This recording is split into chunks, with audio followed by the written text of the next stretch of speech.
वो लोग नजदीक आए, नए सार का आश्चर्य और भी बढ़ सा गया। ये कौन है? वे जैन मुनि थे।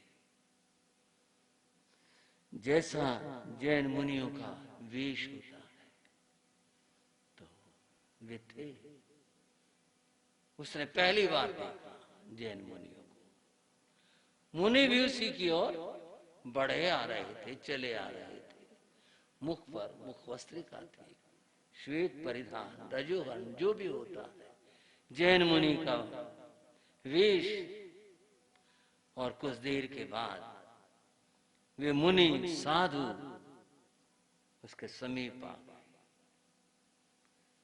सब देखकर उसे भी अनुमान हुआ, ये लोग महात्मा लोग हैं, साधु लोग हैं, ऐसा लगता है, पर पहले कभी देखे नहीं थे।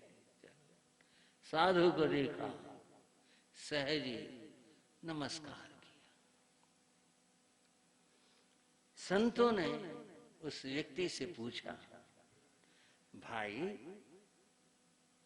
हमें जयंती नगरी जाना है, हम जैन संत, हम पैदल चलते, पाद विहार करते,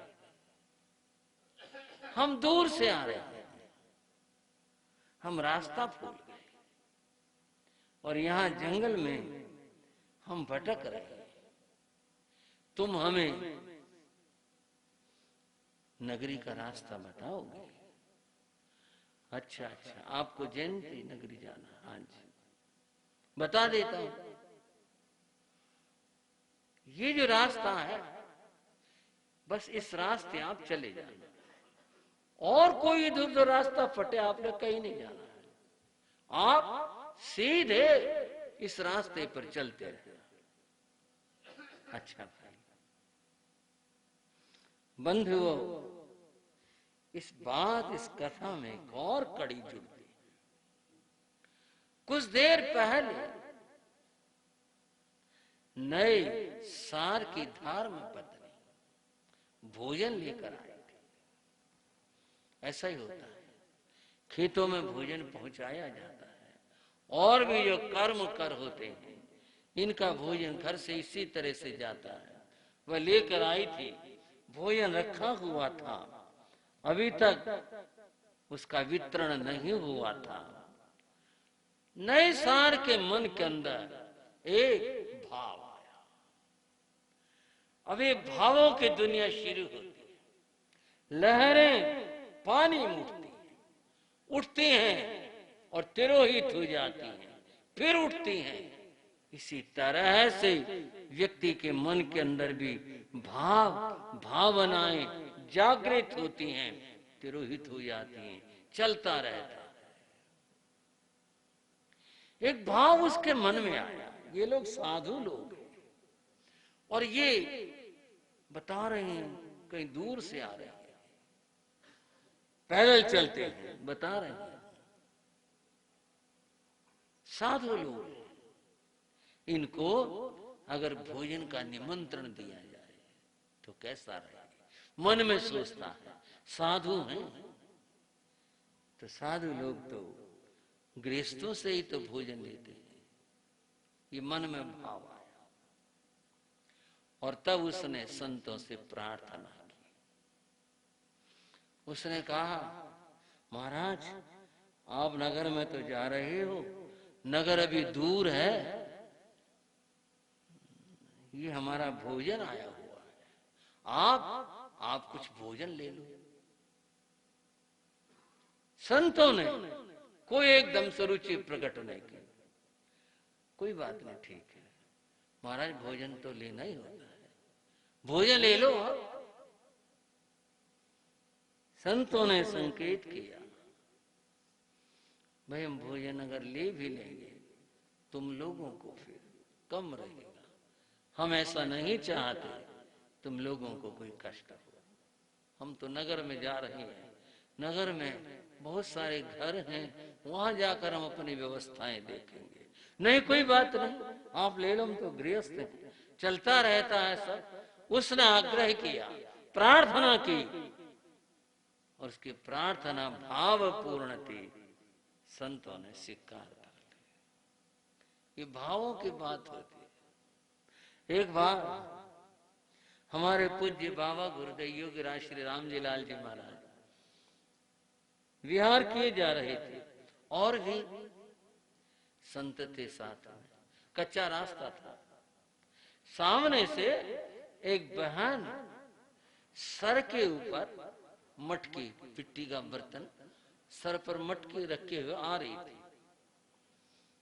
वो जैसे ही कुछ नजदीक से आई, उसने संतों को नमन कहा और फिर बोली, महाराज छाछ ले लो, लस्सी ले लो। गुरु महाराज योगीराज जी अद्भुत महापुरुष थे। उसके इस बात से बस उन्होंने कुछ समझा और वो बोले, बहन तू बड़ौदा गांव की है क्या? बोले हाँ महाराज, वो तो बड़ौदा की, और आपको क्या पता चला?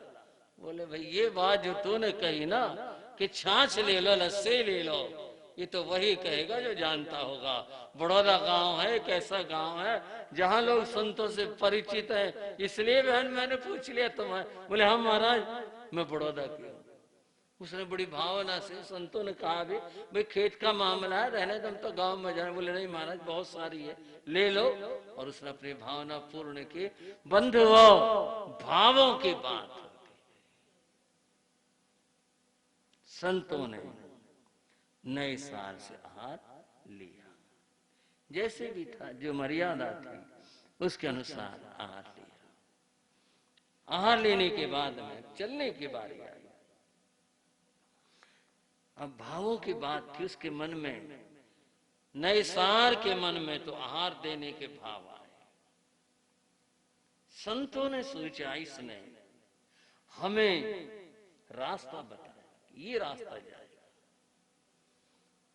इसने हमें रास्ता बताया, हम संत हैं, हम भी इसको रास्ता बता दें। भाइयों, दिल्ली वालों, श्रावक श्राविकाओ, संत भी रास्ता बताते हैं।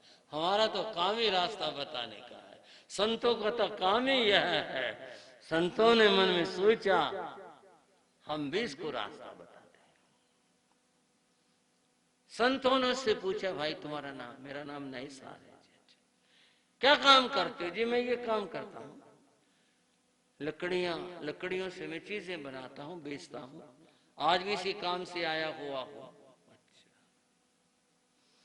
तो जैसे तुम ये लकड़ियां काटते हो तो ये सूखी काटते हो या गीली, अर्थात हरे भरे पेड़ काटते हो? बोले मौके की बात है जी, सूखे मिल जाए तो ठीक है, नहीं तो हरा पेड़ काट करके उसको डाल देते हैं, सूख जाता है, जब वो लकड़ी सूख जाती है फिर उसको काम में लेते हैं। ऐसा भी करते हैं और ऐसा भी करते हैं। एक बात मानो? बोलो जी क्या बात है? देखो ये जो हरी वनस्पति है इसमें भी जीव होता है, ये सजीव होती है। उसके लिए एक नई बात थी। बोला ये फिर इसको काटने से जैसे हमारे शरीर के किसी भी अंग प्रत्यंग के ऊपर कोई शस्त्र चलाया जाए तो हमें पीड़ा होती है, इनको भी पीड़ा होती है। ठीक है, तुम्हारा काम लकड़ियों का है, थोड़ा सा परिश्रम किया जाए, घुमा फिरा जाए, सूखी लकड़ियां भी। बोले हाँ मिल तो जाती है। बोले अगर सूखी लकड़ी मिलती है तो गीली लकड़ी न काटी जाए। अगर तुम हमारी ये बात मान लो कि सूखी लकड़ी इस्तेमाल करनी है और हरा पेड़ नहीं काटना है, ये काम, ये कहना हमारा अगर मान लो तो। उसने कुछ सोचा, मन में आया, चलो संत कह रहे हैं, कुछ बात ही होगी जो कह रहे हैं, कोई बात नहीं। बोले अच्छा महाराज ठीक है, आपने कह दिया, आगे से जो हरे भरे पेड़ है वो नहीं काटूंगा और मैं अपना गुजारा, अपना काम जो है वह सूखी लकड़ियों से ही करता हूं। लेकिन कभी कभी ऐसा भी होता है, आपने कह दिया मैं नहीं करता। ठीक है। संतों ने चलते हुए कहा, देखो ये एक प्रतिज्ञा है और ये प्रतिज्ञा बड़ी महत्वपूर्ण होती है। और बंधुओं, आप तो विज्ञ श्रावक और श्राविकाओं हो, आप तो जानते हो, अगर एक प्रतिज्ञा, धर्म प्रतिज्ञा, जैसा कहा गया शास्त्र में कि 2 तरह के नियम होते हैं, उनमें से जो धर्म नियम है, अगर व्यक्ति अपने पूरे जीवन में मृत्यु पर्यंत उसे निभा लेता है, उसे तोड़ता नहीं है, भंग नहीं करता है, उसकी सद्गति होती है। एक नियम भी, आप गृहस्थ हो, अगर आप एक नियम भी पूरी तरह से निभा लेते हैं, उसका इतना बड़ा फल। उसने कहा ठीक है, मैं जैसा आपने कहा मैं इसी के अनुसार कार्य करूंगा। बंधुओं, संत चले जाते।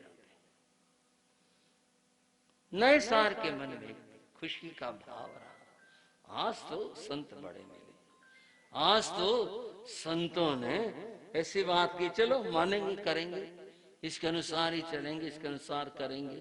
अपने मन में वह सोचता है, जो उसका कार्य चल रहा था, कार्य हुआ और फिर वह अपने घर को लौट आया।